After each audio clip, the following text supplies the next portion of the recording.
We now return to Illinois Rising, presented by the Illinois Policy Institute, the radio show discussing the honest truth about Illinois policy and politics. Here's AM 560's Dan Proft.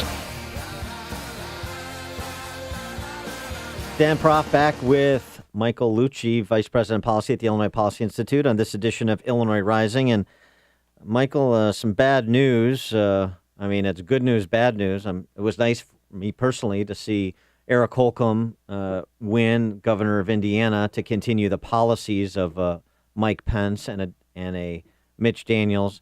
But that means that Indiana will continue to be a more competitive environment to locate, say, manufacturing facilities than Illinois, such is the case in the rest of the Midwest as well. And just in the run-up to the election in October, Illinois hemorrhaged some more manufacturing companies. That's right. We saw 4 companies that announced they were either closing up completely or moving new facilities across the border to whether it's Wisconsin. One of the companies announced it's going to be a southern state. They didn't say which one. But we're seeing this regularly, especially in Northeast Illinois. We see people jumping the border to Indiana or Wisconsin. Wisconsin does not tax manufacturing income, so one more advantage that they have over Illinois for manufacturing businesses. It's a regular thing that happens. Last summer, we saw 6 companies move out, all in the month of July. But there's this steady stream of companies that move out. The bigger issue that I think doesn't get as much headlines is nobody ever moves in.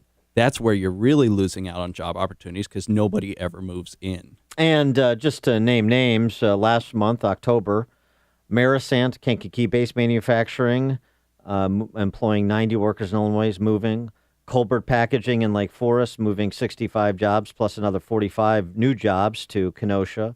Altria, that was a big one, 300-job facility is shutting down in Franklin Park, relocating to another state. And Vonco Products in Lake Villa, also Lake County there, is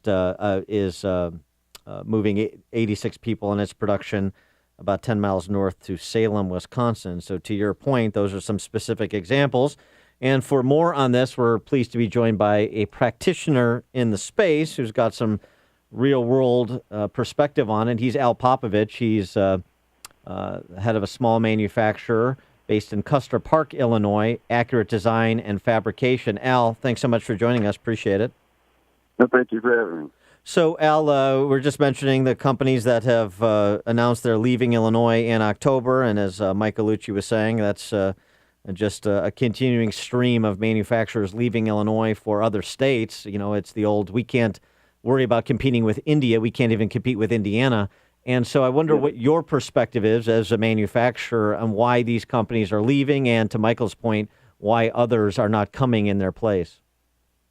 Well, from what I could see is there's a lot of, for one, in Illinois, there's a lot of regulation, local, state, all that. But the cost here are just astronomical for, businesses don't mind costs. We don't mind spending money as long as we get a return. But with the insurance costs, the taxes, and everything else, we don't get anything back. And it's just you have to compete unless you have, we're fortunate we have a niche where we don't like it, but we can pay those fees. But a lot of people that are competing with, other manufacturers and that, you can't absorb those costs. I think that's a great point that you're making. It's great if you have a niche and you can make it work in Illinois, but for a lot of companies, when you're manufacturing a product, that could perhaps be manufactured in another state or another country, and it's just simply unfair to an Illinois manufacturer to say, hey, go compete with those guys on the other side of the border, but we're going to throw all these taxes and regs on you. And they simply can't do it anymore. Al, what keeps you in the state? Is it the fact that you could survive with the niche that you work on, or is there something else that keeps you here? Well, I've been here all my life, and I got family here and everything, and a lot of our clients are local, and because of the way our business is, that helps us a lot. Because we have to be close to them, we have to be, basically in a moment's notice, we have to be at their service. But yeah, when you're just making, little widgets and the guy next door can make the same widget, you can't compete because there's, it's just you can't absorb all the costs that he doesn't have to. Or it has to come from somewhere. or like in you're saying, if you have to be responsive to a client base, and your clients start moving, then a lot of time the first and second and third tiered suppliers will move in unison with them. Oh, definitely, yeah. I mean, it would be the same way with us. I mean, if our clients moved, we would have to either move with them or try to find new ones. And in this state, that's pretty difficult. It's just not like it used to be, where there was one on every corner. You know what? I'm sorry to interrupt, Al, but one of the other things, even if you're staying here because, like you say, of the need to service your clients, being close physical proximity to them because you have family and just deep roots in Illinois, as is the case with a lot of businesses and a lot of families.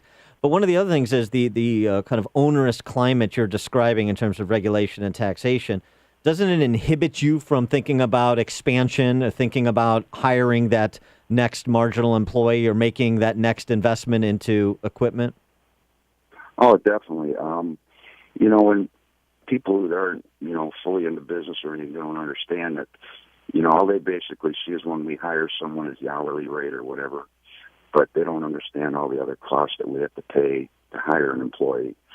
And I think most small business owners are like me. They really, really appreciate their employees. We have skilled people that I wouldn't be here without them. And I think they should be paid more. I hear all about this raise the minimum wage. Well, my thought on that is raise the minimum skills, because I'd like to pay my people, and I think they're worth twice as much, but you just can't do it.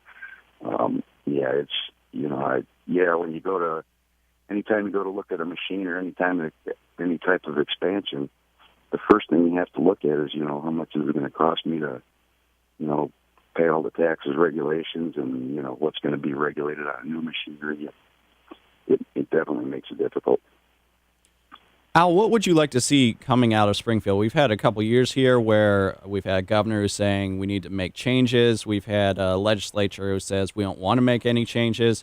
What would you like to see coming out of Springfield that would make it easier for businesses like yours and others like it, to grow here, expand here, get investment here, just grow that base so that we could have more people getting jobs in this space? Well, my thought on that always has been that a politician can never create a job, but if they get out of my way, I'll create them for them.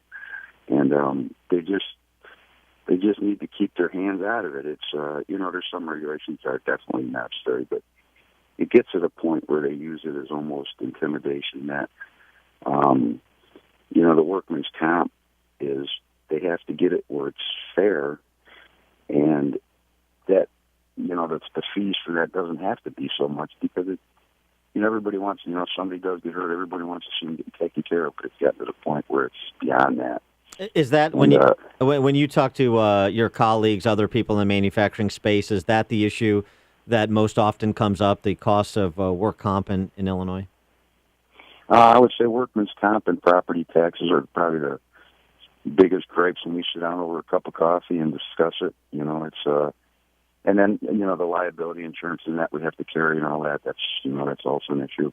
It's the property taxes are a big one, too. Yeah, sure. Do you think your employees and people who aren't entrepreneurial capitalists like yourself, but people that, and don't want to be, and that's fine, but people that work an honest 40-hour a week work week, do you think they get are more understanding of what's happening and the negative impacts of some of the policies we're talking about on you, and thus by extension them? Do you think people are getting the dots connected better than maybe they have in the past, given the decline of Illinois?